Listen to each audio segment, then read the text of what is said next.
le président est dessaisi du rapport amatu ci sañ-sañ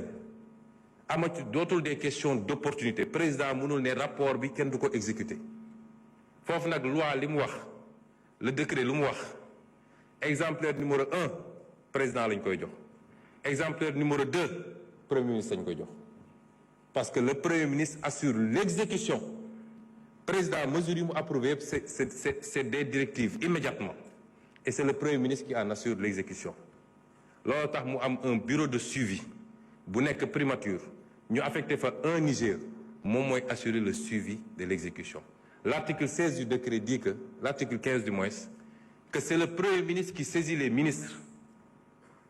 chaque ministre mesure bu ko concerné directive bi moom moo koy saisir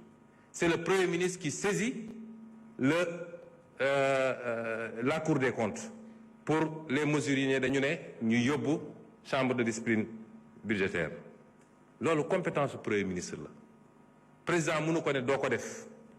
keneen sañu ko c'est ça la réglementation et bi ñu ñëwee ba léegi amul rapport bu taxaw primature man rapport bu ñëw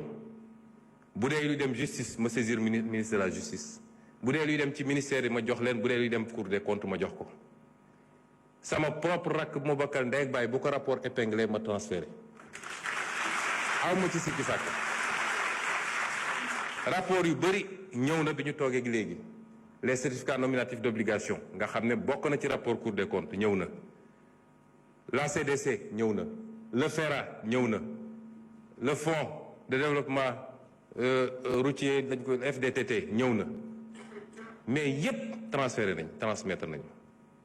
bu nee nag dañ ne rapport bu 16 rapport boobu régime bi ñu fi wuutu moo ko defoon du ñun président bi ñu fi wuutu moo bind lu est approuvé sauf la recommandation numéro 2 mooy li inspection générale d'État ne statut honorariat bi am foofu président d'honneur bi fa nekk ànd ak ay avantages nañ ko supprimer boobu rek le président ne approuvé wu ma ko yeneen yi ca des yépp président da ko approuvé premier ministre bi fi newoon ci jamono jooju te waroon nekk fii honorable Amadou Ba commencé woon na exécuter rapport bi ba bind Moustapha Ba ministre des finances bind Abdoulaye Daouda Diallo président 16 un truc transmettre présidente sortante bi le rapport bind pour ñu saisir la justice yooyu yëpp mi ngi ko bind le 3 juillet 2023 kon rapport boobu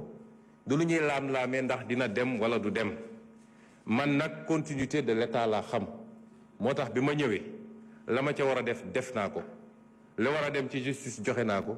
li war a dem feneen joxe naa ko parce que noonu la war a demee comme yeneen rapport yépp kon amul lu ñuy téye ci rapport ku def ku coupable man xaw ma ko bu demee fi mu war a dem ñoom dinañ ko wax ma am yéene nag ñi mu concerné yépp yàlla na leen ci yàlla génne ba duñu coupable dara waaye su ma jotee rapport ñu ne jël nañu koppar bu toll noonu te jaarul ci fenn fu mu war a jaar sama obligation mooy ma transmettre ko te transmettre na